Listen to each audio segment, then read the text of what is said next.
62,000 na offer. Sige po, convert po natin. Monthly nyo, sir. Yan, 5,200. Ayun, pasok na, sir. Sir, pumasok na, sir. Receive nyo po. Salamat po. God bless po. Sige po, salamat po.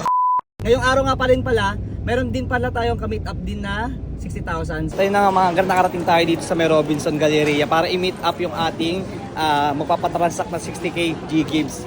So tara mga gar, samahan nyo kami sa panibago naming trading series. Okay? Ito tayo. Hanapin natin. Yung picture. Saan na yan? Ano yan? Finding Nemo to, pre. Ayun, Mr. Donut. Ayun, lagi. Hi sir, nice to meet you po. Di makita. Hello po. Sige po. Check natin yung offer ni sir. So, click lang natin itong Baro. Tapos, G-Gibbs. Yan. So, meron sila sir na 62,000 na offer. Sige po, convert po natin. Ayan po. So, ito yung offer ni sir. Ang gagawin natin, click lang natin to. Tapos, next. Hindi pa ba na-click?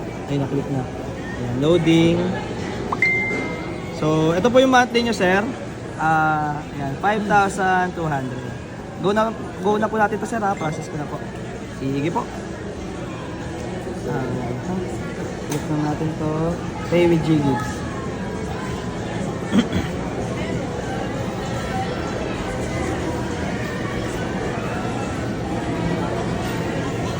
Ayun, pasok na, sir. So, sige po, pasenda lang po sa akin yung screenshot po na ito. Download. Naka-download daw siya. Ayan, download na. Pasenda lang po sa akin, sir, yung resibo. So, ayan, sir, pumasok na, sir. Receive nyo po. Salamat po. God bless po. Sige po, salamat po. Na mga gar, successful na naman yung ating G-Gibbs transaction na 62,000.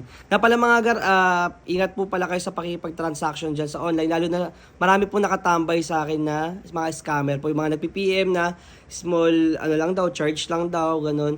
So, ingat po kayo, marami na pong na-scam. Tulad dito pong nakaraan, may pinost po ako dito sa FB page ko. Ang nakita ko po doon is na-scam siya ng 18,000. So, ang offer sa kanya kasi is mababa lang, 5% ang ganyan. So, ingat po kayo mga gar sa pakikipag-transact online, lalo na marami nagpi-PM po. Sa mga interesado dyan, diretso na po kayo dito sa aking link sa may TikTok bio ko. Nandiyan yung aking Facebook account para makapag-transact po tayo agad. Then, nagpa-offer po ako ng transaction na meet up and video call lang po. Ingat lang po sa mga nakaka-transaction natin sa online, lalo na yung mga nagpi-PM po dyan na kunyari magko-comment po kayo ng how or paano yung G-Gibbs, ganyan. Ang daming magtatagtag sa inyo, ang dami po kasi nakatambay sa profile ko na mga scammer. So ingat po kayo, marami na po na biktima. Ayun. Ano ba yung mga guys? Salamat sa panonood.